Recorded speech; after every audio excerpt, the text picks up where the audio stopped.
Oda gwedho omena mondo mi wanyume ich. Nyasachwa osegolo omena ni mabor momeno ochopo Nairobi ka. Koro wambe wagwedhe tike mogik. Koro Bishop Obato bro leme omena. Nyasachwa waketo omena ni e lweti. En mano omena gariga gin ji ariyo Jehova. Wadwani wagwedhgi kiikogi to ing'iyo momo kwe Jehova. Nyasachwa wagoni erokamano. Jehova ineno kuwa gwedho omena.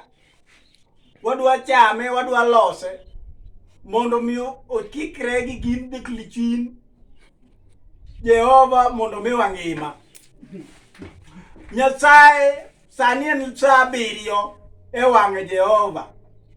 Jirani mag tiende ituwe gi nyoroche madongo dongo. Tuwe Jehova. Jehova saa 7 kama. Jehova giwuotho kama Jehova. Ka gibiro omenda mathin ni Jehova. To litna Jehova. To wuod ma ok wabiro lemo ni maiti ok waiki.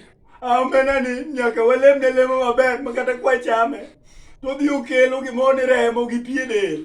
Kogwedhe to kata Nyasaye nyawang' ke chandruok momena ni ochandorego ng'eny wuod ma koro walam ne mogik. Aya lam matin.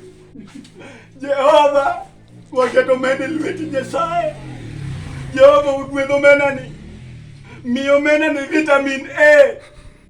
Jehova karai to kare mede Z be bathe. Nyasaye miye Z kata D be ok rach Jehova. Kimiye momedo kuoma Jehova an madwa chame ni. Nyasaye dagoni erokamano. Jehova ng'iyo omena ni. Osana ng'iyo omena.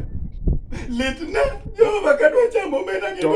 Aneno ka chunya dhi weni omena ni gi lemo ni mang'eny wuod ma. We wadong' matin chiegni tieko. Omena ni ema litna.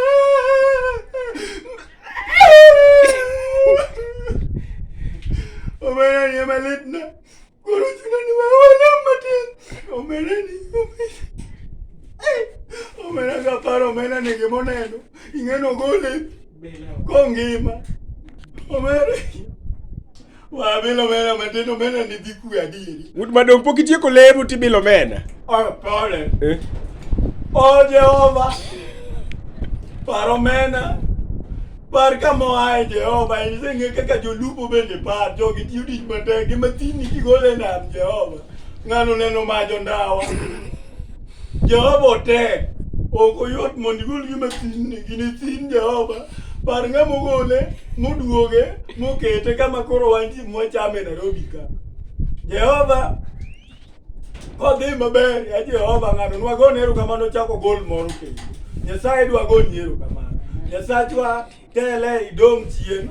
Ipar omena, ipar ng'ama gole. Nyasaye kachame vitamin Z moro makwa icha. Nyasaye tele idong' e chien. Jehova dagoni erokamano. Nyasaye gigeni timore ayanga kendo niwacho ni ng'ama okwayi Jehova ok ni tuone.